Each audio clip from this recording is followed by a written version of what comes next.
Patto per l'autonomia civica Friuli Venezia Giulia challenges the region's 2026 budget plan, warning of gaps in environmental action, youth support and cultural heritage. The opposition calls for a more equitable and forward-looking financial strategy. Noi abbiamo fatto delle riflessioni su alcuni dei temi chiave di questa manovra e ci sono alcuni ambiti dove abbiamo fatto diverse proposte. Ad esempio penso al tema del clima, un clima che sta cambiando molto più velocemente di quello che ci si aspettava. Noi pensiamo sia necessario avere un fondo di rotazione strutturale da mettere a disposizione delle famiglie, delle imprese, dei comuni del Friuli Venezia Giulia.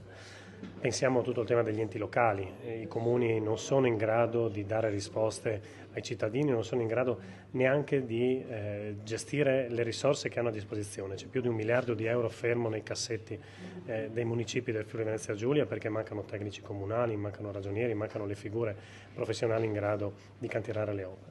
Penso al tema della sanità, tutta la partita sociale dove crediamo sia indispensabile fare un lavoro sul territorio, non solo in una logica diciamo così, di emergenza sociale o di controllo, ma crediamo sia indispensabile lavorare con educatori di strada in processi di inclusione, in particolare penso al mondo del disagio giovanile. Tante proposte anche legate ai centri di salute mentale, al tema dell'assistenza diurna per gli anziani, insomma una serie di pacchetti che crediamo possano contribuire a migliorare questa manovra e lavoreremo in questa direzione nei prossimi giorni. With our amendments, we aim to shed light on some blind spots in the budget bill that we find important from a perspective of social and environmental justice.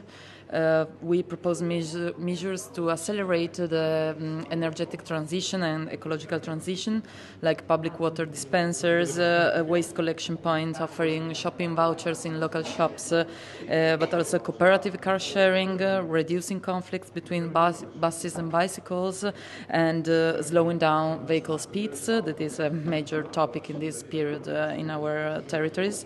But we also introduce measures targeting vulnerable groups with increasing marginalization.